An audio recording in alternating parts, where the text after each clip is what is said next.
All right. Well, hello everyone. This is Unscripted Study, a new podcast coming out on Apple Podcasts, Google Podcasts, and Spotify.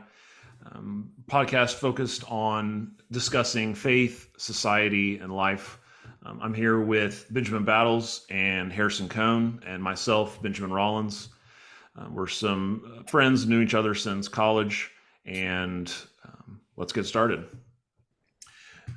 I currently work in education. I've been a high school English teacher for about 10 years. And part of what prompted me to kind of initiate this journey, I've always been fascinated with one, theology as a Christian, but two, how theology works and how it functions in our society.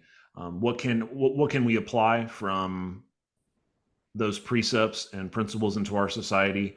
And what can that tell us about where we're headed, about where we've been, and of course about where we are? And with my connection to these guys, like I said earlier, we met in college. We've been in contact more or less since then, and looking forward to, like I said, just beginning this journey wherever it takes us. Yeah. Is that me? I'm up next. Yeah. All right. I am Ben Battles. The other Ben said, we met in college. We've known each other for a long time now, basically a decade, a little more than a decade. Yeah. And my background is a little all over the place. College was art major, so I did a lot of freelance art and design and a variety of digital art positions. And then just like Ben, I went into teaching where I taught public education for 5 years, taught high school, taught the same subject, actually. We have that in common for 5 years. And then I have recently accepted a job doing learning design in the private sector there. So still doing education, but for adults now, whose job depends on it. So it's kind of fun. And my faith background, born in a Christian home. My father is a pastor, actually, and definitely grew up with that as a backbone of my life. The church was in somewhat literal ways like a second home to me, and so it's always been something that I've just kind of had in my life. Yeah, I think for me, the interest has always been just that the world at large seems so poor at giving us real answers for some of the hard questions in life. And sometimes I'm not sure that there are answers. And I think that there's something so literal about the way that Jesus says and calls us to follow him. It's not a set of check boxes to check off and then you accomplish righteousness or perfection. It's implicit in his call as rabbi, as teacher, as the leader, that it's not something you're capable of doing on your own. And it really, to get through life in a way that is satisfying and abundant, it requires that close one step behind, trying to follow Jesus wherever he is actively going. That's kind of the beauty of the resurrection, is that he didn't stop. He didn't end his ministry. It's still happening. So I think that's for me, where a lot of my head is at when it comes to those kinds of questions about how I see the world, the lens that I view the world through. I think when I was younger, it was a lot more macroscopic. I really wanted to have those solid, rock solid answers that could, just kind of describe, a theory of everything. And as I get older, it just seems so impossible. And I just feel microscopic, just looking right at my life. Where is Jesus? Where is God taking me today? Best case scenario tomorrow. Yeah, that's me. Yeah. All right. Cool. Thanks, Ben. Hey, everybody. I'm Harrison Cohn. I likewise have known Ben Squared, which is Ben and Ben, for 15 years now, something close to that. Close to it. We met in 2009, fall of 2009, at the Georgia College Wesley Foundation. Ice cream social, probably something like that. The first couple weeks of school. Yeah, probably. And we all got plugged into ministry really quickly, and house church, and as I mentioned, Wesley Foundation, and then professional lives got, I think, the best of us for a while, and I'm just excited to be chatting with you guys on a regular basis. Thanks to Ben Rollins for the invite to be a part of this. I'm super excited to to get heady and deep with some of this stuff. I don't claim to be a philosopher or a great theologian or anything, but I think there's something really basic. Iron sharpens iron when people of same spirit, same thought, same desire can get together and work through the mysteries of Scripture and really come to a place of contentment, I think is what's great. So Ben Battles talked a little bit. We're gonna have to figure that out, But Ben Battles said he did art education. Ben Rollins didn't mention it, but he and I both were in a rhetoric program at Georgia College together, which is the best degree program on the face of the planet. Probably Absolutely. Not so much that Dr. Vale has moved on, but God rest him. But that was formative for me when how to really think critically and how to apply critical engagement and thought and really start wrestling with not what is seen, but also what is unseen, just like in every circumstance that, politically, romantically, parentally, relationally, like whatever aspects I find myself, it's always asking myself, what is beyond the surface that is important. I think that program really, that degree program really helps. So I'm a big proponent of college education. But for me, kind of theologically, I have become much more content with letting the mysteries of God just remain the mysteries of God. I was just talking to my wife the other day, and we had heard something, I can't remember the details, but I was like, you know what?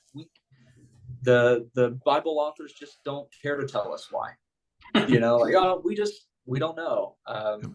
In church this morning, the pastor was talking about why did God choose Israel and that land, and why did he choose, Abraham, and why, all that kind of stuff. And he's like, because he did, it's like, because he's God. And so I think growing to a place of being comfortable, that's very Western of us. I think I'm looking forward to talking about this article that Ben will talk about here in a minute, but it's very Western of us to want to know why. And I think Jesus wasn't Western. He was definitely Eastern. And so it's not so much why, but things just are. And so I'm excited to get into that. By trade, I work recruitment for a company called Passages Israel. I take college students to Israel on discipleship programming, and I'm also an author. So excited to chat with Ben, and we'll probably talk to God too, I'm sure, in this podcast as it rolls out. Amen. And if you want, you could just refer to me as Superior Ben, and then Ben Battles can be Inferior Ben. Lester Ben. Yeah, Ben Lester. I think that's. I feel in the Lord with that. I don't know. Ben that Jesus loved. Yes. Very good. That's perfect. Yeah, we go with city names too. I guess I'm like technically Ben of Gainesville. There you go. You go back far enough, but it's interesting. Harrison brought up, we didn't really get into this context, but yes, we have known each other for a very long time, the three of us. Mm-hmm. But man, I haven't like regularly spoken to Harrison really since that time. I mean, we spent a lot of time together back in college, and so it is interesting and exciting to sort of like step back into some relationships that meant so much in such a formative time, and just like you said, kind of get away from us. So there's a lot of layers, I think, to where this conversation might go that really maybe are more personal than they'll resonate with anyone else, but I think it'll be fun. So absolutely, agreed, absolutely. And to add a little bit more, I wanted to introduce Ben Battles and Harrison Cohn. But for me, I grew up in essentially a hybrid of non-denominational and Pentecostal church. And so my experience was unique I think, compared to a lot of people when I got to college, and especially to Ben and Harrison, in that I recognized that I was definitely in a minority position in terms of my doctrinal holdings, in terms of my experiences, in terms of my perspectives. And, over time since then, they've only become stronger. And, I think scripturally, the Lord speaks to this idea in Deuteronomy 29:29 when he says, the secret things are the Lord's, but those that he chooses to reveal are with us forever. And so ultimately, they're just going to be secrets, right? They're going to be things we don't have the answer to why or how. We just have the answer to it is. And I think we see that through the proclamation through the burning bush, right? I will be what I will be, right? He says to Moses when asked of his name. And likewise, looking forward to, as I said earlier, looking forward to the journey. There's an article that we're going to begin with. It's from Christianity Today, and I'll put a link to it in the description of the podcast. But for those listening currently, it is titled Christianity is Not Necessary for Democracy. It's by Paul Miller. It was released several months ago earlier this year in March. And essentially, to give you a summary, the author is positing the question essentially to his audience and a larger audience of evangelical Christians who state that our faith is necessary in order for not only democracy's survival, but its perpetuation and its perpetuation in righteousness. And so he discusses some common lines of thought from his friends who believe that not only did Christianity introduce, universal literacy, the priesthood of all believers, but it also established preconditions for democracy that are seen very clearly in American society. And however, he counters that by discussing countries around the world who are not predominantly Christian or who are sort of nominally Christian, who have democratic societies or governments, and countries that are considered free by different indexes. And essentially ends the article by posing some questions on whether or not it's true that Christianity is necessary for democracy. He does concede that it offers benefits and it definitely enhances the idea of democracy, but leaves it open-ended to whether or not it's critical or necessary for democracy to have Christianity as a supporting base, ideally through governmental structure, which is what his oppositionists would argue.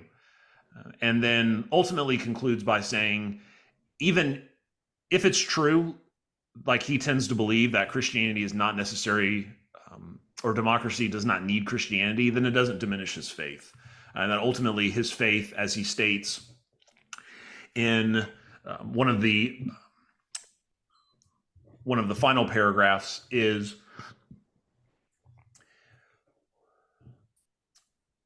to be clear, it is not wrong to seek or use political power. We do so every time we cast a vote. But Christians are sometimes faced with a choice between maintaining our principles and maintaining our power.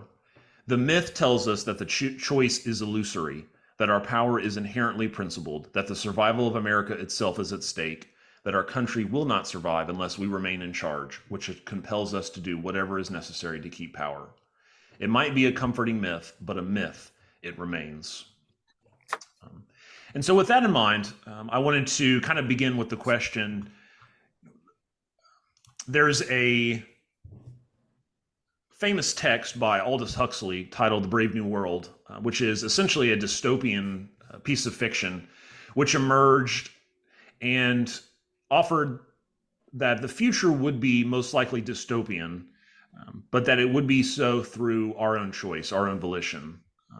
And at the heart of it, I think there's this implied message that democracy has so many preconditions that are important, that are critical for it to exist, that those are just not sustainable over a long period of time, thousands of years, more than hundreds of years, and that every system of government ultimately leads to some sort of authoritarian display, and that if that authoritarian display can convince you that it is the right way forward, then that is the best form of government. Even if you don't necessarily want it to be. And so I think, in today's society, we encounter this notion of there are, particularly in younger generations, people who identify not necessarily as believers or who maybe don't go to church as much as previous generations. And so we're left with the question, if fiction likes to indicate that a dystopian sort of pessimistic future is the end all be all, and on the other, and while Christianity still for the most part is the majority and determining ethic in this country, what would it be like if Christianity was not that major determining ethic in our discourse, in our government, in our policies, in our procedures, in our sort of in our non-official acts of decorum? If that was gone, would our democracy stay? Would it change drastically? Or would it give way to something totalitarian? And so that's the question that I pose. If Christianity loses its holding place as the central driving ethic of this country, what happens to democracy? Happy to take a first stab. All right. Yeah, go for it. I read, I'm reading a book called Pillars of the Earth by Ken Follett. I'm late to the game. I watched the show on HBO in college. It's funny, I'm talking to college buddies, reading the book of the show I was watching in college. It's fun. But anyway, and it's about a monk and his trials through the 1100s. And you're posing that question, I'm reading this, I have to remove Christianity from any sort of governmental structure. You can have a just monarch. You can have like a just authoritarian ruler. You can have a Christian oligarchy. You could have a Christian democracy. You can have a Christian republic. And it's not necessarily the form of government so much as the ethics imposed by the religion. And I think, for one, I don't know that his article really applies to America, because we're not a democracy. I read a book which I highly recommend to both of you. It's called Tides of War. Is this podcast just going to be about books we've read and we're recommending so far? I read Pillars of the Earth. I read this. I read that. But I read. Yeah, for me, it'll mostly be podcasts I listen to. Yeah. Descriptions of books I read. Yeah, but I read this book a while ago, and it was kind of a drag, but it's great. It's about Alcibiades, Peloponnesian War, and it's just dense, and it reads like philosophy. And so, Socrates is in it, so I suppose it should. But the terrifying thing for me in this book is how Alcibiades, 1 minute with the Greek democracy as a hero, the next minute he's exiled, the next minute he's back as a hero, the next minute he's exiled. Like, the people are just so whimsical with their loves and their affections. And the scary thing is that it's genuine every time. And this is historical fiction. But the reason why I say it doesn't apply, I don't think his article applies to our country, is because our founders set up this country to not be a majority rule democracy, right? It's set up to be a republic. It has checks and balances in place that you could even argue that it's not Christian, but you can argue that Christian influence had so permeated the world, the Western world specifically, so thickly that even guys like Thomas Paine, who were anti-Christians, were influenced by the morality and the ethics and the philanthropy and the human rights and the individual liberties that only came out of Christianity. Like, no other religion has had the same effect on the world as far as human rights as Christianity has. So can democracy exist without Christianity? Absolutely. We've seen it in history. But can it persevere without the moral integrity that comes from the Bible and the Christian faith? I would argue no. And even then, if we talk about a brave new world, I think if you were to go back to the 50s and 60s and you were to show anyone there what 2023 would be like, they would be like, what a horrible dystopian society that is. Like, we're living it. Like, we're right now in a dystopian society. So that's my initial take to that question, Ben, is no, Christianity is not needed for democracy. But if I were to go ahead and substitute, what I think he means is does our republic need Christianity?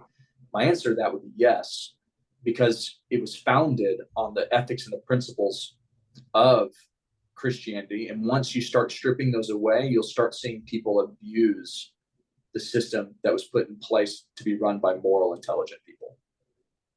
It's my take on it. All right. Yep. Yeah, I would say this is a hard question for me to answer, because I think there's two approaches. There's a lot to untangle, to like sort of detach from each other, to like get at a hypothetical, for this situation. And I think you can take it from a spiritual perspective, where God is real, God is active, he has a desire and an intention for the world that he's continually pursuing at every step in history. And kind of like we said before, he's mysterious, and it's hard for us to know, like, okay, like, well, what is his story that he's telling? And then, so it's hard to step into that space and, answer that question from a human mind. I'll jump back to that in a second. But then the other way to approach that is, strictly speaking, the philosophy of Christianity, right? The ethic, the mindset of Christianity, apart from a supernatural or spiritual approach. How has it influenced modern thought? If you were to take those dispositions and perspectives out, what happens? Are we in a house of cards that collapses without that foundation? I think that's a different question that is probably harder for me to answer, not being so much of a historian or political philosopher in that regard. I think there's a lot of layers that I may not be qualified to unpack. I'll try my best. It won't stop me from trying. I'm not sure that I could even step into that world to really suspend my own personal perspective that there is a God who has a will and an intention for reality, and then ask that question. I'm not sure I would really be the best to do that. But from the other side of things, believing that there is a God who has written our story up to this point, for Christianity to lose its foothold in America, whatever we perceive that foothold to be, will the Republic survive? For me, that perspective is yes, if it's God's will for it to do so.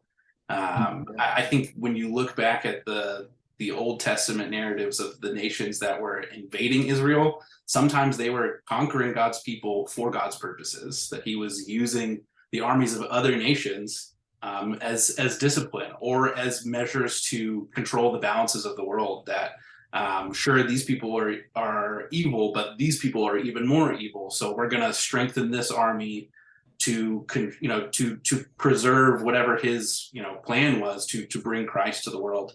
And even something as simple as I think about the argument between Peter and Jesus, when Jesus says, "I will die. The world will kill me. I will die. I will suffer and die to bring about God's will." And Peter says, "No, never. I won't let that happen." And Jesus rebukes him in that moment. When Peter says, "No, I won't let you die," Jesus says, "Get behind me, Satan." He refers to that way of thinking, right? Your desire to hold on to grasp what you see in front of you and perceive as good, to hold on to it with such intention. You're missing the ultimate intention of God, and you're actually getting in the way of his will by trying to keep this man you love alive, which is counterintuitive to the way that we think, but it was very obvious to God that this was, Christ was crucified at the foundations of the world, that this was what it was all building up to. So I think there's part of me that says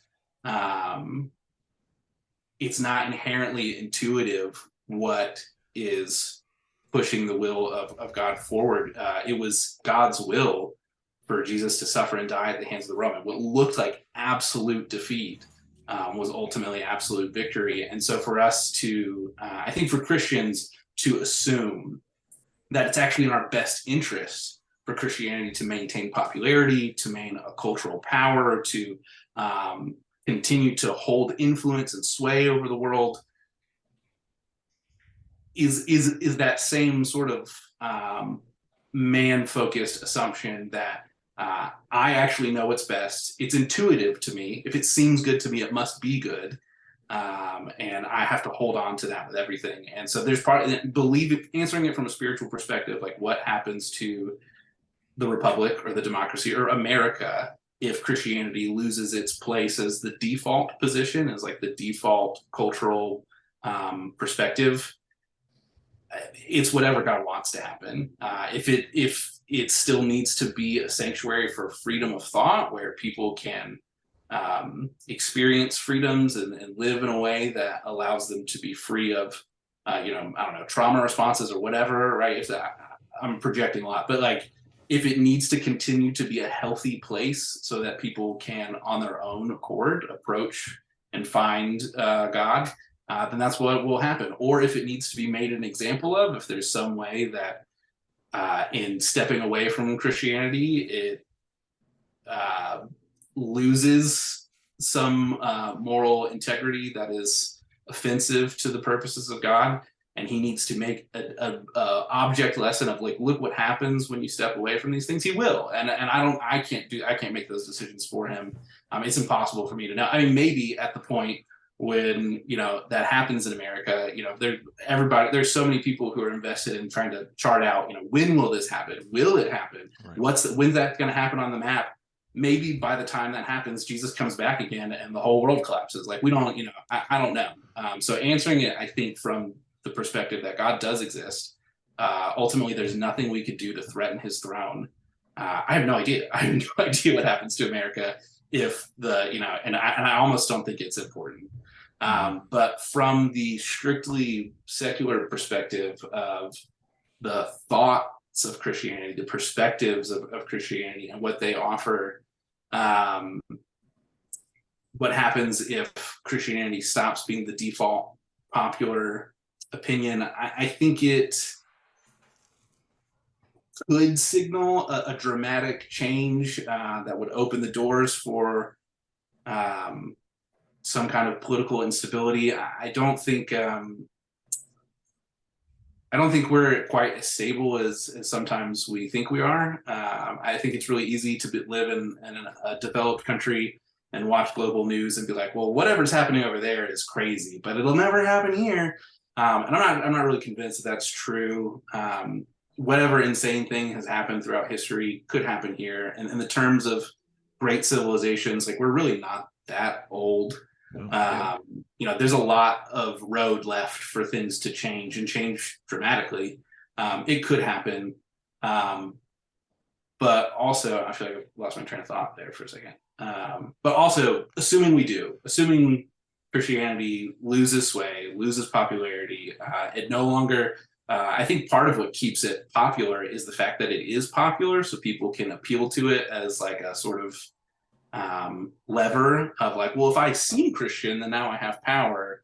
So people are playing into, people who are not really true, honest, good actors of, like believing these principles, believing in God, may present themselves that way for the purposes of gaining cultural capital. And when we reach the tipping point of where that's no longer a meaningful lever, you may see a dramatic swing the other way. And if we survive that, if the country survives that, it could just be a season. Maybe we swing so far away from Christianity and the ethics that it introduced to society, like you were talking about, Harrison, that it was built on a foundation of these ethics.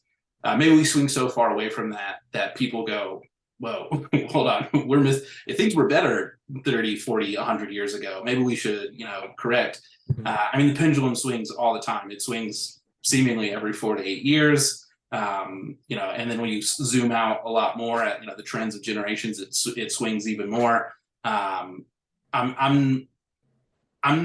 think I tend to agree with the author of this article here that philosophically speaking, just from a not thinking about like how important it is to be in connection with the divine, like if God is really real, it's the most important thing there is.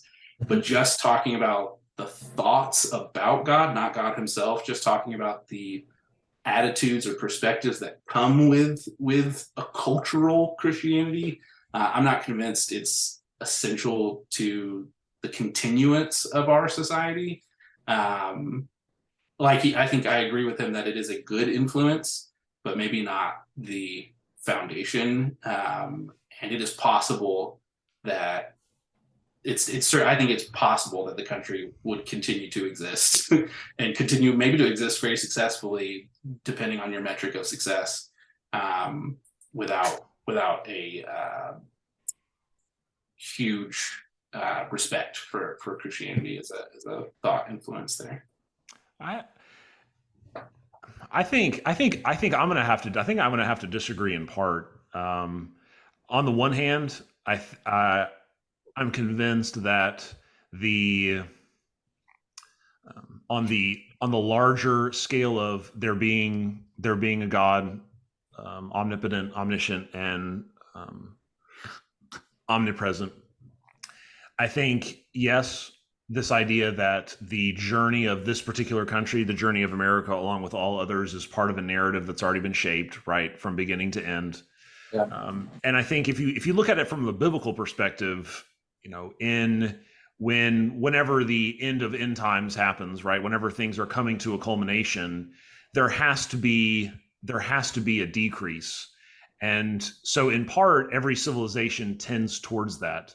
And so I think— Can you elaborate on that? What do you mean by there needs to be a decrease? I think if you're going to have let's take America, for example. If you're going to have a country, historically, for the most part, that has operated as sort of the world's, I don't want to say moral compass, because that's probably too much of a hyperbole, but has operated as kind of a city on a hill, in a sense of we shine the light of our democracy, which I think is essentially a synonym for our Christianity, and through that we do things that are both appropriate and inappropriate, convinced of our own rightness.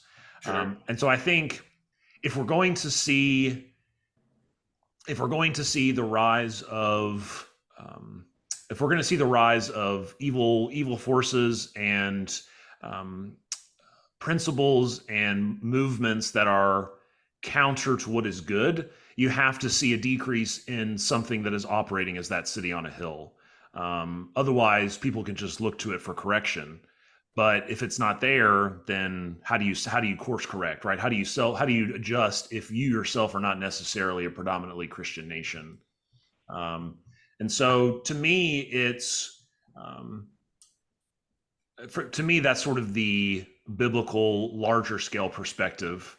And then in terms of philosophy or the dispositions of Christianity, I'm convinced that it is so interwoven into how we operate governmentally and societally that if you were to remove it, even over time and not necessarily violently all at once, that you would see the governmental system itself not function.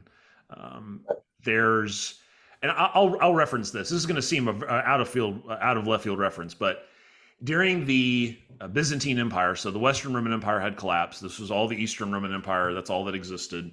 And this was after Byzantium had declared Christianity as the national religion, essentially, or it had support from the government. There was a emperor who was somewhat unpopular and was put in a position of the people were revolting against him in Constantinople. And so they were revolting in basically an ancient civic center, an arena, an auditorium. And his guards were telling him, these people are rebelling, you just need to kill them. That's how you handle uprisings. But his issue was he had converted to Christianity, and he said, I can't do that. I can't function with that old morality system anymore. And so if I lose power, that's just what it is. But I can't just kill these people. And so I think at its heart, Christianity changes the heart, right? It's an inward to outward. And so if, as Jesus said, right, it's not what comes out, but what goes in, right? It's what I consume. And so, or I'm sorry, it's not what goes in, but what goes out, pardon me, that defiles a man. And so if a governmental structure which operates as a mouthpiece is not declaring Christian ethics, then that is what ultimately defiles it. And I think that's what ultimately brings it down, so to say. And so that's why I refer to them as synonymous, but also as synonyms in America. I'm not saying on a global scale. That's beyond my scope, and I think that's beyond the scope of what is the purpose of this republic or democracy. But within this country, I think they are infinitely inseparable. What is infinitely inseparable? Christianity and democracy? Yes. Yes. I think the reason why I don't buy that is because it is so easy for movements, cultural movements, political movements, thought categories to appropriate the surface of another philosophy. For instance, I mean, I think you made an interesting point about how when you have leaders who say, listen, I know that it would be in my best interest to kill these people, but I can't because God wouldn't like it. Like that is real integrity. That is a commitment to a higher purpose that like changes the interior heart of someone and ultimately changes the world around them. And also, I think we live in a society that at this point in history has accepted as fact, as a dogmatic fact, that it is good to protect the weak, which is a Christian thought. And now not everybody would, I don't think everybody lives that way, but I think most people who want to have cultural capital, operate in the world, be perceived as a good person, would cling to that fact.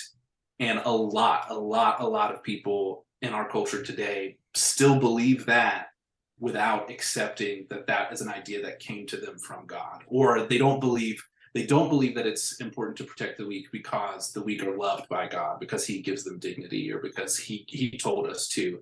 It's just something that seems obvious to them.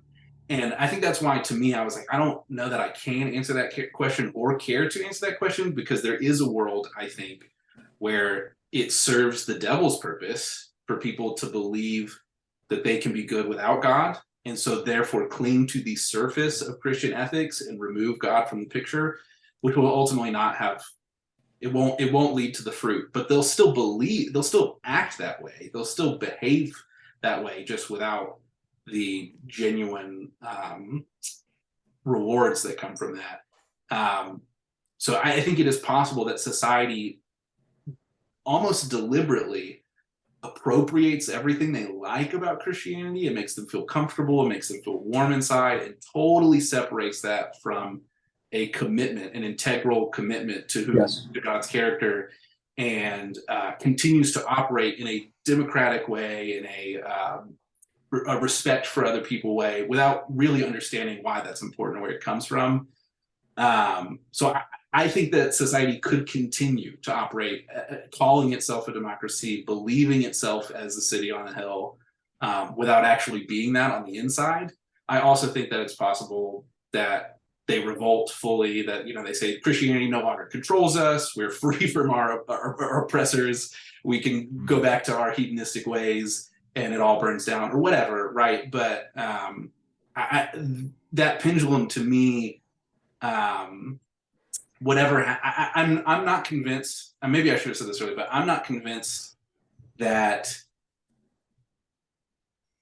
because Christianity is popular, it is also authentic.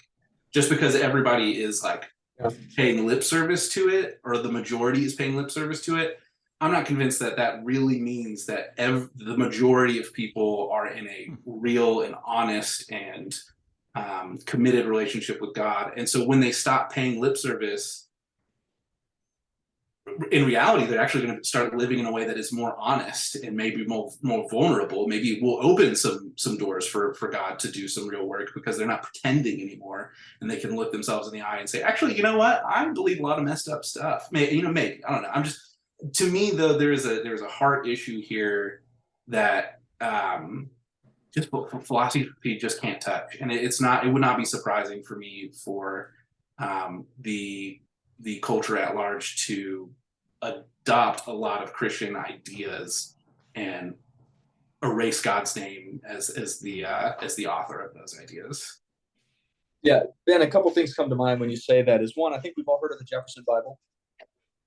Like what? Sorry, say that again. The Jefferson Bible.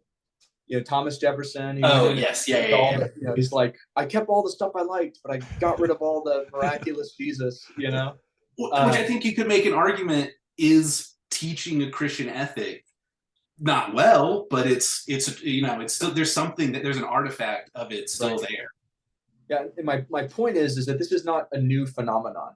Right. Like we're not talking about like, yes, 4% of Gen Z has a biblical worldview. But like, what's the definition of a biblical worldview? Absolutely. Like, yeah. What are the doctrinal things that this Barna has like Barna did a report on this.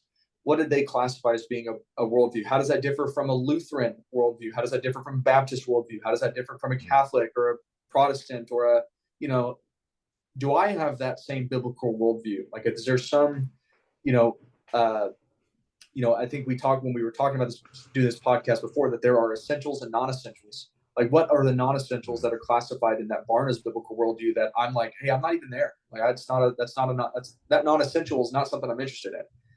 Or it's not even a factor that I deem important enough to have a stance or a decision on, such as like immersion baptism, or are you sprinkled? Are you immersed? Like, what was the posture of your heart, and did you profess Jesus?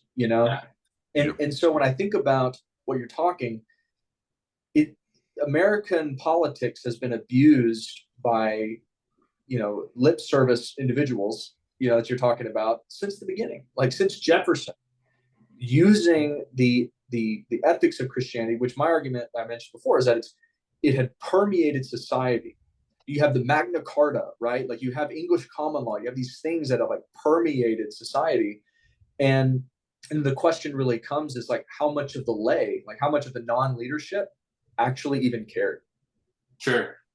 It's like, I just want to be left alone. I mean, you do have the fact that a bunch of Texans went to Mexico because Mexico offered them free land, and then they're like, no, we don't like this. We're going to be Texas. So like, there is a certain spirit of America that is always about individual freedom and liberty. And is that righteous to break your covenant? You know what I mean? Like, is that what a Christian does if they go to another country and then says like, never mind, we're revolting, not because you did anything wrong, just because we don't like the terms anymore? That's not a very Christian thing to do. It's not long suffering. It's not keeping to your word. And so my point there, and it's probably not a good example, is that I don't know if there is a degradation, can we call it a degradation, or has it always just been this way? And it's just our time to like fight against the unrighteousness, or call out the unrighteousness because we want to walk in righteousness, like pursuing that sanctification, justification, right? Like, as part of our lives to, the ultimate glorification that is promised. So I just think that's an interesting thing you bring up on, will the United States continue to exist? I think so. But I also have a friend of mine, John Lovell with the Warrior Poet Society. He says, and it's stuck with me for so long, for years now. He says, let me think here. Yeah. So when historians 300 years from now, if Christ doesn't come back in that time, look back, will they say America fell in 1992? Like, are we already living past the time where America will be deemed by historians to have fallen? And that is a sobering thought in general. And so, but I would also argue that every generation has that same plight of questioning. Like, has America already fallen? Like the kids that came of age in the early 1800s, whose parents were the revolutionaries, did the parents think, oh, this generation is not going to carry the mantle forward? And a part of me then looks at that and says, it's the foundational building. It's what happened in the 1780s when the Constitution was made, that it was made in a way to withstand a certain amount of corruption because of the values with which it was established. So, and I support this by, you have the American Revolution, right? And the next like actual bloody revolution of note is the French Revolution, which is like decades of trial and error. But every other system of government, including the Israel, which is maybe like one of the most recent parliamentary systems to be enacted successfully, they're all parliamentary systems. And you guys know Tyler, my brother, he would say the parliamentary system is the best form of government in the world. He now does not hold that thought anymore after living in England for a few years.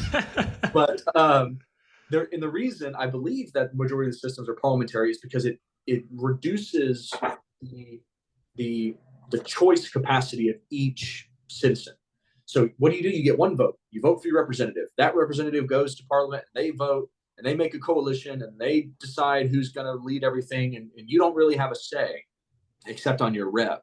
And it looks to me that everyone looked at America and was like, wow, we don't want that. What can we give our people just enough so that they feel free? Sure. But they're not really. The American experiment that has endured gives the people more choice in government than any other government on the face of the planet.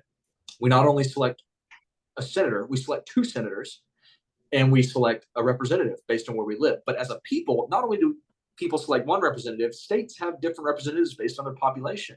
And then the people elect a president. And then that president confirms his staff that are confirmed by the people, or nominates his staff that are confirmed by the people that the people voted for in Congress. So there's all of these checks.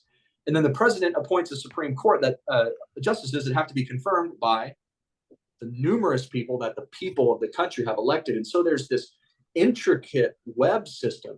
If anyone's listening, like, the president doesn't make laws, just in case you thought that. The president isn't elected and laws are made. Like, there's a complex system that is founded with one goal in mind, and it was to protect the individual liberty of the people of America. And that whole premise, in my mind, comes from Christian thought. It's to treat people well. We see feudal England, we see feudal, like, horrible things in feudal Japan, like people just being cut up because they looked at samurais the wrong way. Like, every other form of government, even when Christians were involved, people got screwed. Like, it just did. And so there came a point, I don't know that the Enlightenment was the best thing for Christianity, but there came a point where, the Enlightenment came about because Protestants and Catholics were killing each other, and the children of those people were just tired of it. So there comes a point where there's a value on individual liberty. I referenced the Magna Carta earlier, which really wasn't for the people, it's for the lords and barons, and it's still more feudal in nature. But because I'm getting long-winded here, beating a dead horse, it's been dead for a while. But it's because of the way the country was structured under the Constitution. That is why I think it will persevere. America has a strong foundation, not just in not in the people's hearts, but in the way the government functions, because of the ethics and the morals perpetrated, like, all through society and in the world from Christianity. Rome didn't bring anything good to the world. Christianity brought goodness to the world. Like, the Greeks were a horribly savage society. It was Christianity that brought all the good things to the Western world. And it's not even a Western religion. It was in Africa before it was ever in Europe. It's interesting. Just an interesting thing. So I agree with Ben Battles that America will sustain beyond a Christian nation. Will Christians in the country be happy about it? No, absolutely not. I don't think so. But I also think there's an important note not to be deceived. When Trump was elected in 2016, there were all the memes on social media of, like, Jesus carrying luggage in the desert. It's like going back to the White House, and, like, how deceptive is that? Like, we all know Trump is not a righteous man of God. Yeah, he wasn't. Yeah, absolutely. And nor is Biden. And I don't think Obama was, and you could argue that Bush might not have been. So, like, my point in going back is there is a deception that Christians have that you have to vote red or vote blue or whatever your convictions say religiously, and it's just, you have to remove Christianity, as Ben, you were talking about, like, a personal lifestyle. Like, it's the impact of my life, and so thus will the nation continue? Yeah, I think so. Until Lincoln's prophecy comes through and we destroy ourselves from within, which is likely. Sure. I guess to an extent, to kind of go off both of what y'all were saying, I think it's definitely a fair point that if you consider if you consider the people in this country who, as Battles was saying, are essentially paying lip service, that it's not really a deep, abiding aspect of their life, that they are believers. They sort of follow God insofar as they say there is a God. And, with and Harrison talking about how the principles and the precepts that have been around for several hundred years don't just simply vanish when Christianity vanishes. If Christianity wasn't necessarily present when they were introduced into society. To me, though, I still, and again, not that this is an attempt at conversion or anything, but I definitely don't. I still heartily disagree, in the sense that, to me, this idea that if people honor Christianity to the extent they do now because it's popular or because it is simply in our soil as a country, that if Christianity goes away, if the edifice on top of which it's built, or if the sort of perfunctory pressure people feel to be viewed as Christian goes away, to me,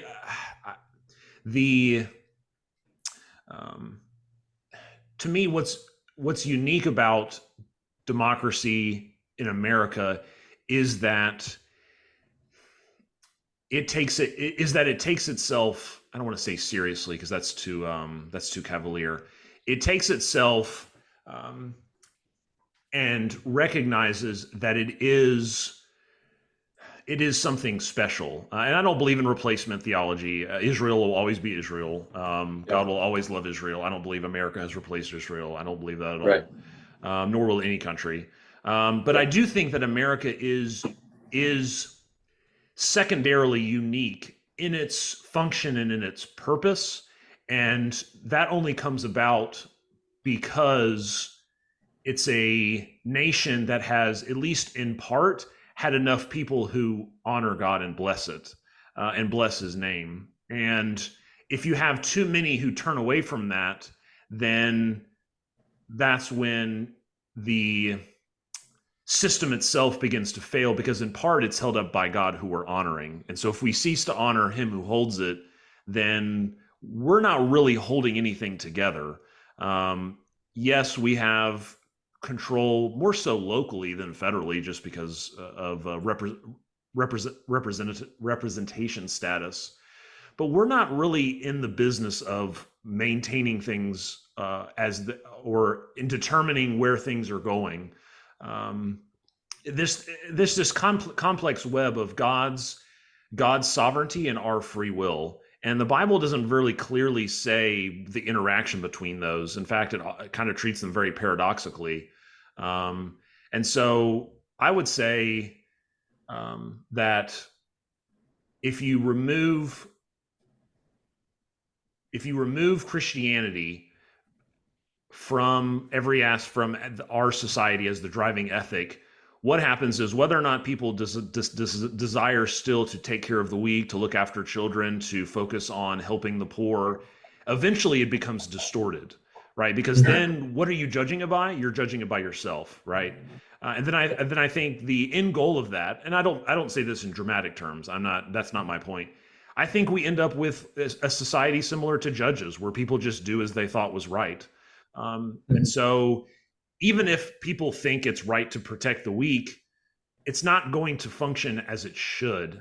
And if something's not functioning as it should, it's by its nature isn't working, right? It is falling apart. And so I just think, to go back briefly, when Jesus is talking to Nicodemus, he says something so fascinating. He's talking to him about being born again. And Nicodemus cannot grasp it. He's like, I don't understand how one could be born again. It doesn't make sense to me. And Jesus basically says, if you can't understand an aspect of my kingdom that has an earthly parallel, how could you understand aspects of my kingdom that have no earthly parallel? Is basically what he says to him. Sure. And so I think in part that what is unique about America is that there's not really another parallel on the earth for what it has operated as. And if people begin to leave, quote unquote, the kingdom, then they lose sight of what it's like. And if this is meant to be a parallel of the kingdom, then it goes with it, is my contention. I see that, and I think I agree, but I hope think that made sense. That was somewhat jumbled, but I hope it made sense. It made sense to me. I won't speak for Ben Battles, who has a higher intellectual capacity than both of us. Amen. He does. But I think like you can wrestle with both intention, like the tension of the and that, you know, it's one of a great thinker should be able to hold two opposing thoughts in contention at the same time, right? And and one, yes, the American system, I think, will continue to have resilience and be anti-fragile, regardless of the fluctuation of practicing Christians in the country. But I also see where instead of taking care of widows and orphans, you're trying to save the foxes. Instead of taking care of, you know, widows and orphans, you're trying to save the whales. Like, things become distorted. The sanctity of, and we already see that now. Like, we see people like, I see it all the time on Facebook, and it drives me nuts. But it's these when humanity is gone and nature is all as it should be, everything will be peaceful. It's like that person has never seen a pack of wild dogs rip an embryo, like a fetus zebra, out of the belly of its mother while the zebra tries to run away and then like eat them both. Like, nature is brutal. Like, it's the most brutal thing we humans can engage with. Like, there's nothing more brutal than nature. And it's when humans choose to be animalistic, like what we saw with Hamas attacking Israel, like this past weekend. That's the closest humanity gets, I think, to like true nature. I mean, I guess you could be mauled by a bear. And like, yeah, you came face to face with the brutality of nature. Like, you froze to death. Like, that's not really a major concern in most areas of the United States right now. And so my point is, I don't want to get too down a rabbit trail, is as Christianity begins to become less popular, or even maybe the term less prevalent, as future generations have a decreasing value on religion in general, we'll see, like, as the word says, like, what is bad will be good and what is good will be bad. Like, people will celebrate that which is evil and call evil that which is good, right? And so I think that both those things can happen at the same time, that the foundation laid by our founders, who were devout men, whether or not they all had all their ducks in a row with a biblical worldview remains to be seen. I mean, it's already been proven false, but that can be persistent and undamaged by a reduction in Christianity, but the values of the country will flip on their head, and the things that God values, the country will no longer value. But then, what does that mean for the system of government? As I mentioned earlier, like, Christianity is almost an X factor to government, not necessarily a prerequisite for government. You know, because you have governments all over the world that aren't Christian, including ours. But you see the worst human rights atrocities in countries that are not Christian. I mean, even you look at Japan during the human rights atrocities during the feudal Japan were nuts, were crazy. But then you can look at the Portuguese church and Japan's desire to be Western and to seize and grab onto the prosperity of the West. And maybe that's why we don't have any human rights atrocities. Look at North Korea and South Korea. South Korea want to be Western, supported by the United States. It's like they're feeding off of a structure that was established through centuries of Christian thought, and they're benefiting in a post-Christian world from that structure that's been established. While at the same time, they may not be valuing the same things that God would value because they're not a Christian people for the most part, even though the Christian church now in Korea is exploding. It's huge. But transverse that with North Korea, where there is no Christianity, Christianity is illegal, it's evil. Marines like eat their babies, you know, as to become Marines, like all the weird stuff that they think about the American people. The opposites, Western influence versus no Western influence, and the human rights atrocities is stark and worth noting. So I may be getting off topic, but that's just a thought I'm having. I'm going to address something, some of what you were saying, Rollins there, and stop me if I'm trying to paraphrase, so stop me if I'm like putting words in your mouth. But something that you were getting at, I think, stuck out to me, and I think a clarification on that might illustrate my side. But you were kind of hinting at that if something is operating as it should, it will succeed. Is that a fair kind of like approximation of what you were saying? Like if it does what it should do, it will succeed. I would say if it does what it should, it will. If it does what it should, it will last. Okay. Succeed, I think, is hard to say. Sure. And that question, well, so success or doing what you should do, I think is subjective. And if based on value, yeah, I mean, it can be based on a lot of things, right? So if we say, is America doing what it should do? Like, America as a whole, America as a macro organism, is it doing what it should do? I personally would say no, from the perspective that what it should do is repent of its sins, confess, to the Lord, cry out for help from God, submit yourselves fully to his will. And I absolutely do not think that is where we are as a country, that is the pervasive mindset of I submit fully to the Lord. I do not think that's where we are. But I think the perception of what a country should do is provide a sense of stability, provide an opportunity for pleasure, provide the pursuit of happiness. That's what's kind of written into our our founding documents there, that this idea that I should have the opportunity to make myself happy. And I think America is fully believing that it is on that path of providing the opportunity to make itself happy. And I don't think that necessarily, I think that without Christianity, it could continue to do that. It could continue to pursue the path that it perceives as making itself happy. And I think it could do that successfully. And I think that history tells us that is possible. When you look at the birth of Christianity under the occupation of Rome was in existence as a successful, depending on your metric of success or what it should be doing.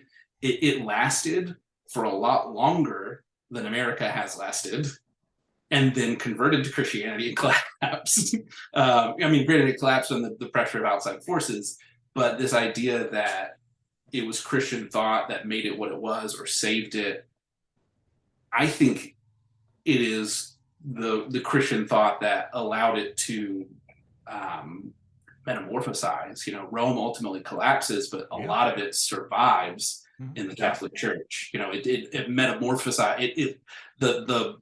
The vestiges of Rome clung on to the coattails of God's story and rose up as Christianity survived from those fires, and it became something else, and it evolved into something else. And I think that continued to happen, that as Europe was embroiled in all kinds of conflict and ultimately would revolt and turn to democracy, it was partially because Christianity, a desire to not have their faith limited by the government, was escaped from that. And so I think that, will the government last? Will it do what it should?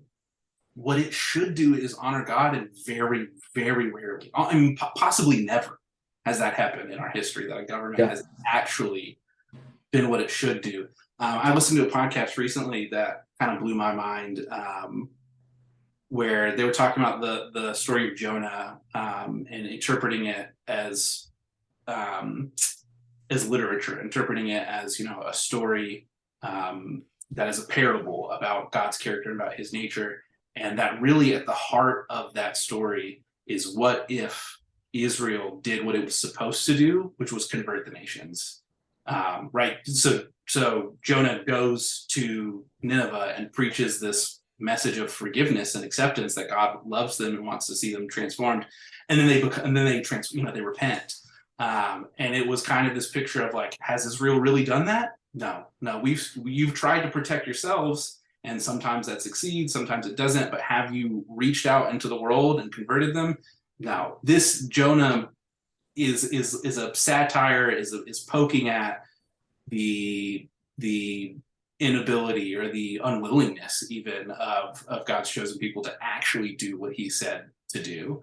And I think about this verse all the time. This will be no surprise to anyone, but I'm about to bring us into Ecclesiastes. But Ecclesiastes 2:26, it says, to the person who pleases him being God, God gives wisdom, knowledge, and happiness.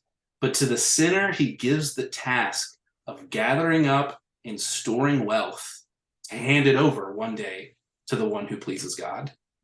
This too is meaningless, to chasing after the wind. But Solomon is lamenting about how I could spend my whole life chasing wealth, and when I die, it'll just end up in someone else's hands. Is that really the way that I should spend my life? And then he says, to the sinner, like he says specifically, to the sinner, their task, their purpose in existence, if you don't repent, if you don't acknowledge God, the whole purpose for your existence is basically to be a bank of blessings, to just hold on to it until it can fall into the hands of the person who pleases God. And it's not hard for me to believe that if that can be true for individuals, it can also be true for the nations, that Rome was allowed to succeed until they needed to pass on their blessings to the movement of Christianity. And America maybe is the same. Maybe it is just a holding place, that it is amassing influence, might, protection, wealth for some purpose that we have not yet seen down the road. And our perceived success, I think a lot of people would say you're doing it right if you're amassing wealth. But the writer of Ecclesiastes would say, but yeah, what's your point? What's your purpose? What is that really all there is to just have more, is to have more of it? Yeah, God is using you as a stopping point, as a holdover for someone who actually sees the real picture and can enjoy it and appreciate it and savor it in the way that that we were designed to.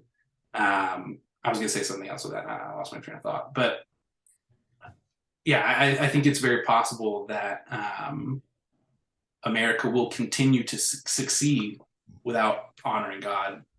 But to what point, right? Like, it's just a selfish, hedonistic blip in time before God can do something that actually matters with it. It's interesting you make that connection to Ecclesiastes, in that the people often misinterpret the famous quote by Nietzsche where he talks about the death of God. Yeah. Where his contention is that it's not a good thing. Yeah. Right. His contention is that it's disastrous, and that ultimately it leads to a sort of like destructive nihilism, where there is no meaning, there is no sort of there is no additional theistic driven purpose. You're just finding whatever meaning you can scrap together, whatever worldview makes the most sense for you. And so, in that regard, I think not only biblically but philosophically, a lot of postmodernists will use Nietzsche and Sartre and other such people, and to me, it's one of those instances where philosophy and one of those intended meeting points between philosophy and biblical doctrine meet up, so to say. I For those guess that don't know, Ben Battles was all about Ecclesiastes in college. That's true. Just for context, That's true. all the time. That's why I laughed, and he was like, "Won't be a surprise." So, inside joke, sharing with you, audience. Ben Also, and and it was not surprising at all that Harrison mentioned being mauled by a bear, because I'm pretty sure he's still convinced he could win that fight. I can. Yep, there it is. I knew that as soon as you brought in that bear. I was like, I knew in his head he was thinking, I could beat that bear. In his own reference, that's what he was thinking about. Revenant, that's my life. I knew you were going to bring that up. Out of my life. I have a mountain lion that's patrolling my property here. I live in Texas.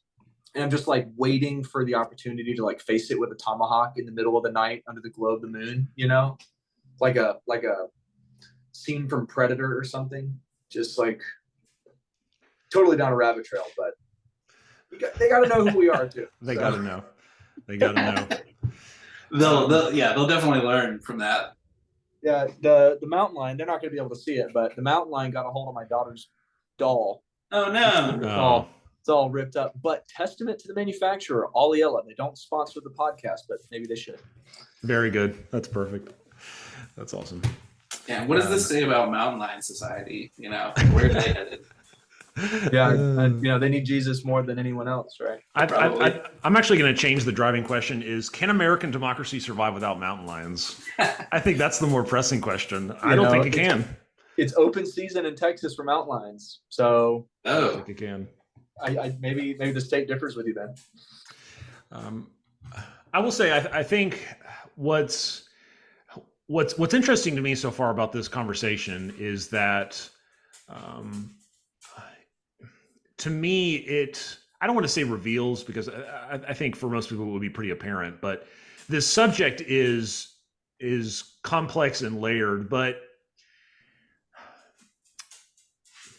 this driving question of, as I can't remember if it was Inferior Ben or Harrison had mentioned. I'm just kidding. Was people want exact dates for things, particularly events that are going to be bad. They want to know, like, if we think of it on a trivial scale, when's my show getting canceled? I want to know so I can figure out whether to invest in this or not. When is the last tour date of this band, so I know when my deadline is to go see them? When is this thing due, so I know I can turn it into the last possible moment? When is, and honestly on the huge scale, right? When is something bad going to happen, whether it's like an invasion, a war, a natural disaster? And so we're definitely obsessed with that, with the why and the how and the when. And that by itself isn't necessarily problematic. But I think what can become problematic is if you take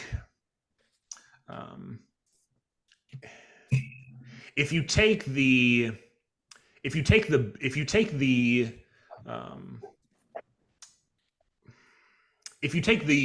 benefits of something, whether that's the benefit of someone else's fruit, of an organization's fruit, their production, that you begin to put yourself or your group or your community in a position where you kind of lack self-sufficiency, in that you're relying, even almost like accidental self-sufficiency, in that you're unaware that you are attached to something that's providing for you.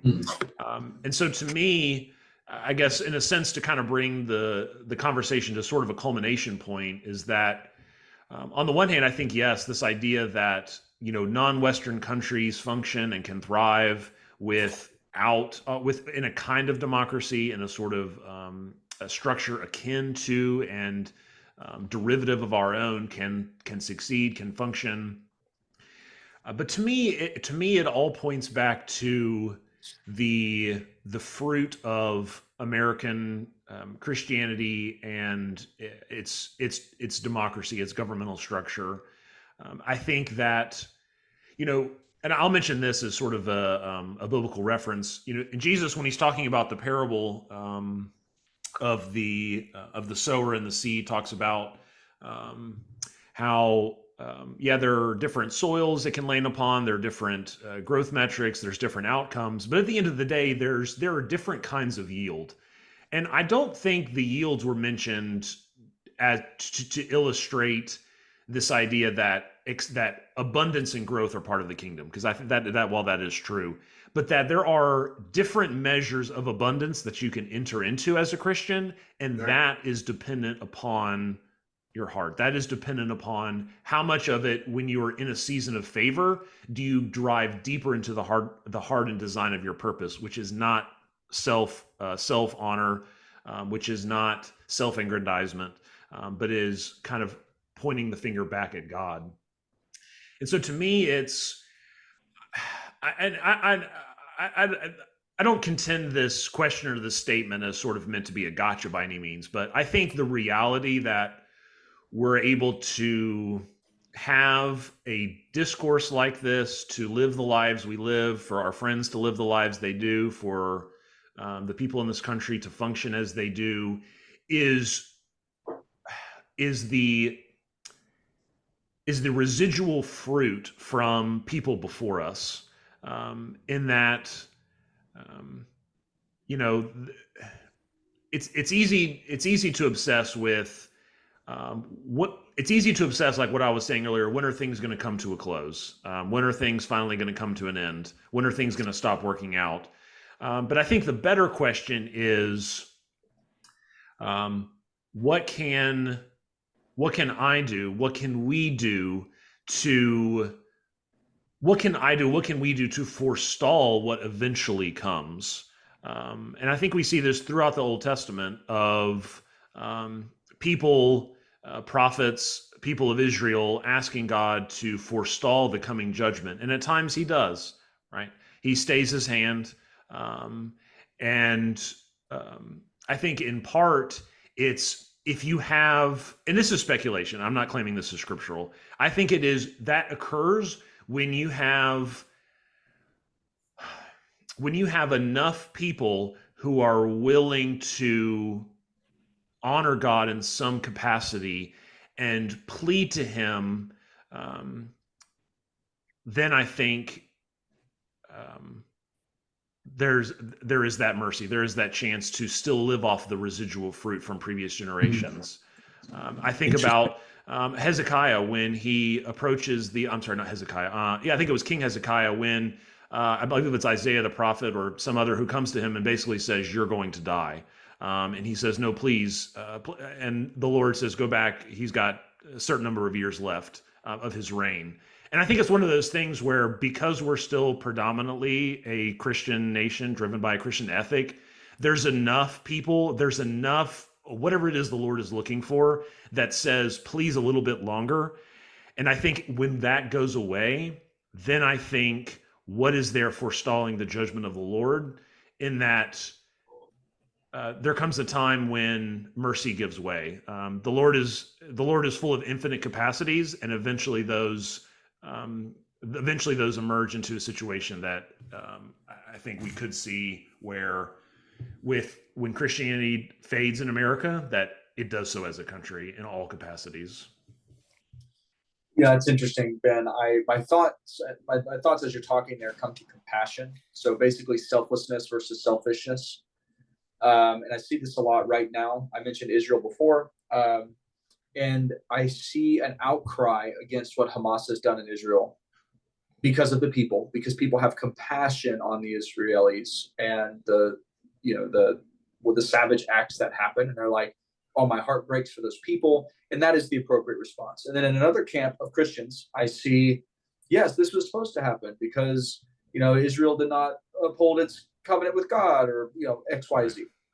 Right. And they're purely focused on Israel for an eschatological reason.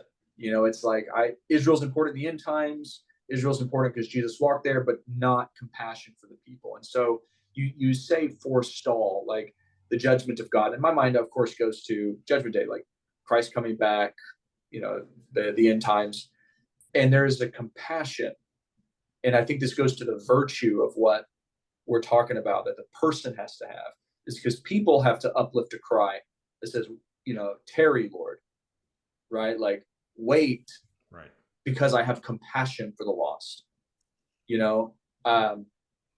It's like that response with Israel, like, oh, I'm sad for the Israelis, or I'm sad because of what Israel needs biblically. Like, those are two totally different stances, and one is selfish and one is selfless. Right. And compassion to be a motivating factor in the lives of the individual Christian is crucial, because then you say, Lord, prolong my suffering. We're young men, we're in our 30s. And it's almost like, Lord, prolong my suffering into my 90s. Who wouldn't love for like God to come back in their 50s? It's like before my body starts to like degrade, Jesus comes back. I just go up. Woo, my kids are grown. You know, like everyone's had everything. Like, great. I have lived a good life. I don't have to like decline. That's a selfish prayer almost in my mind. Versus Lord, tarry so that more can be saved. Right. I had an example, but I'm not as quick with as Ben Battles is recovering on my lost thoughts, so I may have just let that one slip away. But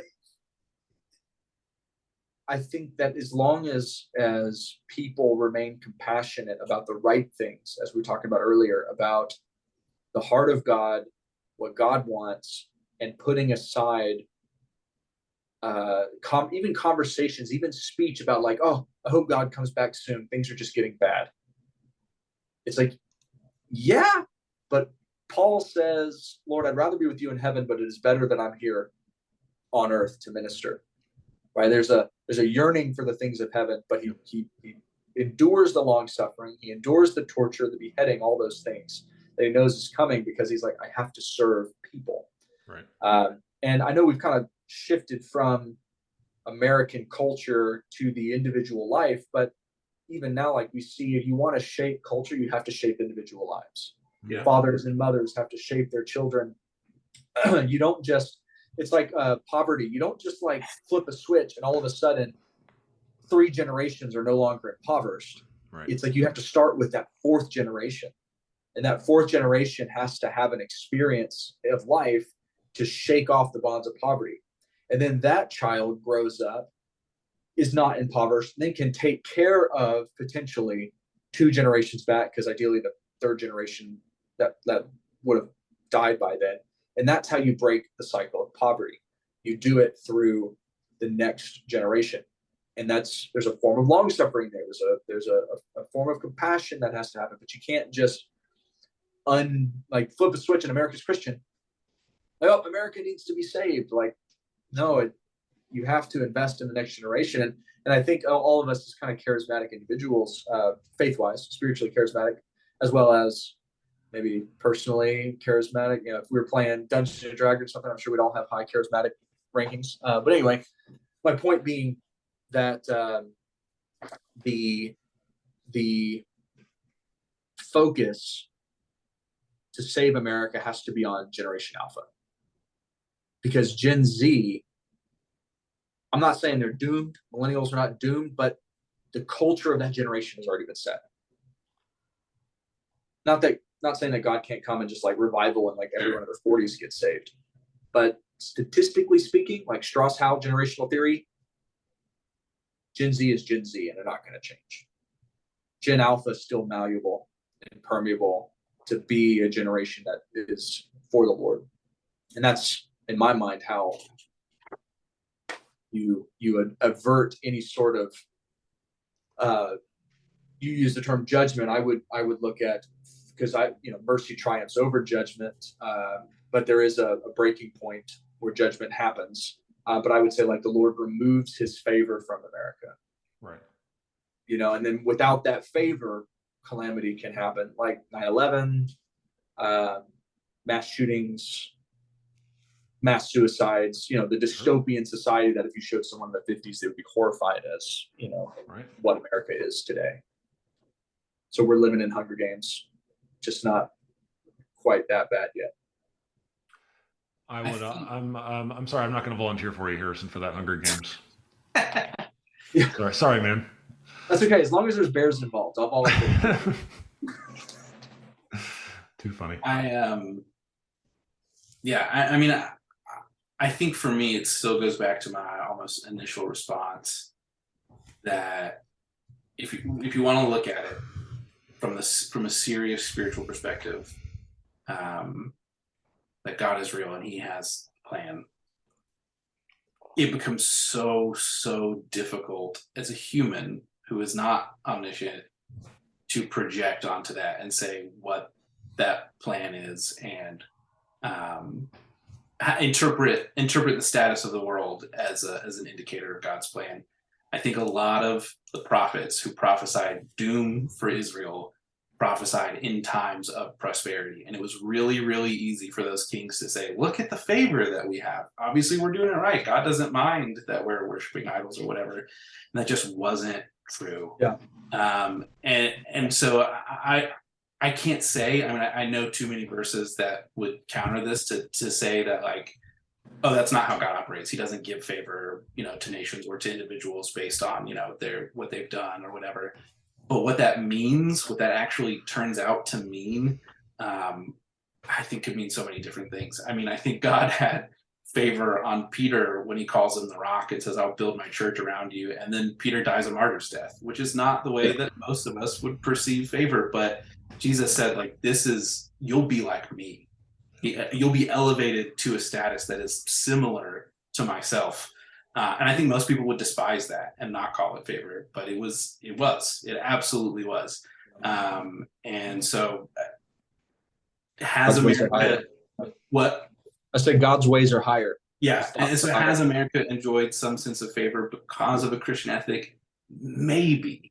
And maybe also we think that's what we're doing. And like with the Ecclesiastes verse, we're really just holding on to a wealth of blessings for the one who can appreciate it, who can really, what's the word I'm looking for? Transmute that power into something else, into something eternal as opposed to temporal. That's a heavy word, man. I still kind of I still kind of like find myself in that space of like, I really don't know. And I think similar to what Harrison was saying, the real question is like, what am I going to do with the moment that's right in front of me? I think humans' abilities to shape history only exists in cooperation with God. Like, should he be so kind as to give us a prophetic vision or a direction? Right. But beyond that, it really is like, did you follow the commandments today?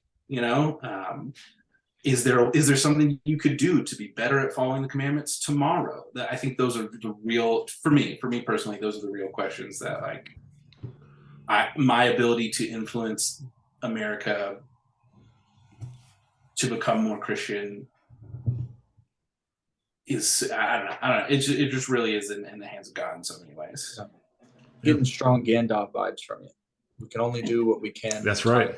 To us, the great philosopher Tolkien. I want to just read a verse here that I think it's been on my heart, especially the last couple weeks or the last week with Israel. I work in that space, and so it's just been a comfort. And Jesus has just predicted the destruction of the temple. He's like, I will destroy the temple. Do you see all these things? Truly I tell you, not one stone will be left here on another that will not be thrown down. Like he's just done this. And so while he is sitting on the Mount of Olives, so Matthew 24:3, while he's sitting on the Mount of Olives, the disciples approached him privately and said, tell us, when will these things happen? And what is the sign of your coming in the end of the age? Like, when you just talked about the temple being destroyed, when is that going to happen? Tell us. Like, we're your bros, right? Tell us. And Jesus replied to them, watch out that no one deceives you. For many will come in my name, saying, I am the Messiah, and they will deceive many. You are going to hear of wars and rumors of wars, and see that you are not alarmed, because these things must take place, but the end is not yet. For nation will rise up against nation, and kingdom against kingdom. There will be famines and earthquakes in various places. All of these events are the beginning of labor pains. And then you talk about the favor, like of Peter. Then they will hand you over to be persecuted, and they will kill you. You will be hated by all the nations because of my name. Many will fall away, betray one another, hate one another. Many false prophets will arise up and deceive many, because lawlessness will multiply. The love of many will grow cold, but the one who endures to the end will be saved. This good news of the kingdom will be proclaimed in all the world as a testimony to all nations, and then the end will come. I mean, it just keeps going. It's so good. But it goes on to talk about Daniel and the Great Tribulation and stuff. And so there's comfort. Ben Rollins, what you said earlier, Ben the Greater. For those listening, Ben Rollins is like twice the height of Ben Battles. Actually, three times. Ben Battles is like 3 foot tall. Yeah. I shrank since last time. Yeah, he did. Yeah, but he actually has no torso. 4 legs. He's only ever worn jeans. He just like floats over shoes. Yeah. But Ben Rollins, you were saying earlier that there are things that are set in motion, like the beginnings of labor pains. Like we all know labor pains come. Like there's no way around labor pain. I mean, you can get an epidural, but like still, there's no way around it. And then the end, like all these things are preordained. Does that mean God ordained the attack of Hamas on Israel? No, I don't necessarily think so. Because there is that element of like free action and like Right. God doesn't make us sin. He doesn't make us sin, but we choose to sin. But the fact that these things, he knows they're going to happen. These things are going to happen, and America will fall one day. It's inevitable. I believe America will continue to become less Christian, and we will hear about these things from the Amish to the Bible Belt to the Alaskan frontier and everywhere. And I pray that the churches of the South, there's so many, that the churches of the South will take a lesson from the churches in the North and stop being culturally Christian. There's a difference between a church in New York City than a church in Atlanta, Georgia. There just is. There's a difference between a church in Chicago and a church in Dallas, because the people in Chicago and the people in New York who are Christians are in it for real. There is no cultural Christianity in the North. It is true faith, and I hope that the South will embrace that. And so there's all these prophetic podcast streams out there, and there's all these people all over saying the end is nigh. The big one is like God's about to expose all the corruption and evil of the Democratic Party. Like that one's, I've heard that for 3 years. I've heard that as well. Yeah.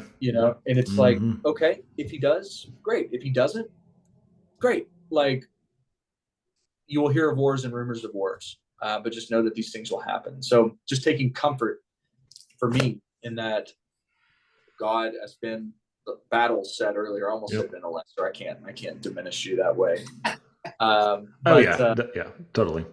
But Ben Battles has said that the ways of God, the mysteries of God, we have to become okay with them. We have to become okay with not knowing the whats and the whys. Yes. Because the Bible, like I've heard it said so many times, they're like, oh, the Bible's got everything you need. It's the roadmap to life. The Bible can answer all questions you have. Like what happens if you have a transgender child? Like you're not going to find a verse in the Bible about how to handle that situation with decorum and love. That's right. You're just not. It's not in there. And so there are things that the Holy Spirit wanted the biblical authors to tell us. There are things that they're just not interested in us knowing, going back to the mysteries. And so it's just important for anybody listening. You hear rumors of war, just note them, but don't dwell on them. Don't become obsessed with them. Keep your eye on Jesus. Ben Battles said something to me in college that's coming to mind right now. It really has been profound for my life. And so cool, like blessing on you, Ben, right? But but you said it isn't that I need to spend all my time learning who the Antichrist is. I need to spend all my time learning who Jesus is. And so that when the Antichrist shows up, I'll be like, no, I know Jesus and you are not him. It's not because you've identified the signs of the Antichrist, but you know God so intimately and so well that you recognize a false countenance or a false image of Jesus, and so that we are not deceived as Jesus is telling us. And how cool is it that we have like the literal words of Jesus? That's right. That they're highlighted red in some Bibles. Like it's just cool that Jesus has. It's like the word of Jesus is what we're going on here, not anything else. Yeah, so and I think no, that's a good word. No, absolutely. And at the end of the day, as Jesus is talking to his disciples, right? He, what does he say to them? Lo, I'll be with you until the very end of the age. It's at the end of the day, thankfully, we can put our trust wholly and infinitely within whatever is our capacity in the Lord, and know that, not only is there comfort in living within the commandments of God, there's blessing and structure and protection, but also it's this notion that if you want more answers, you have to be willing to live with more mystery. they are proportional.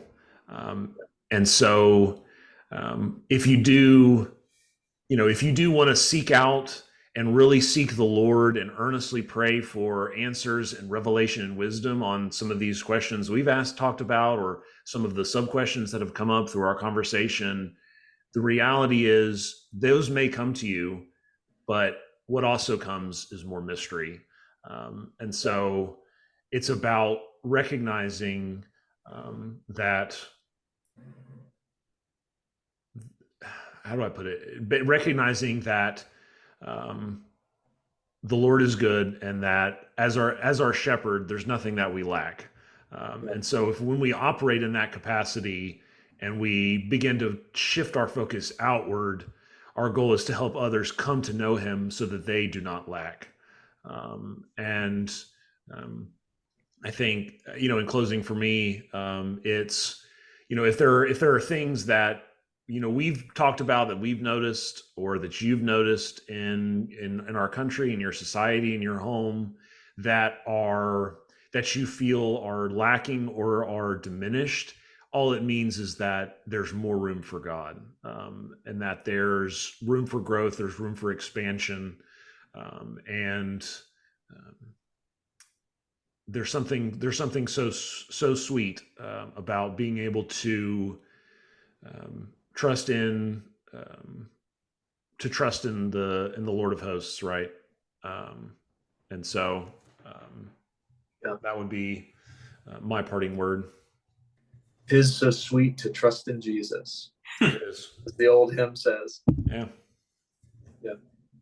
Faith is a gift. So if you ever feel like you don't understand, you can't muster it up yourself, you have to just ask for it. Just ask God, give me faith. It's a fruit of the Spirit. Help my you're not unbelief.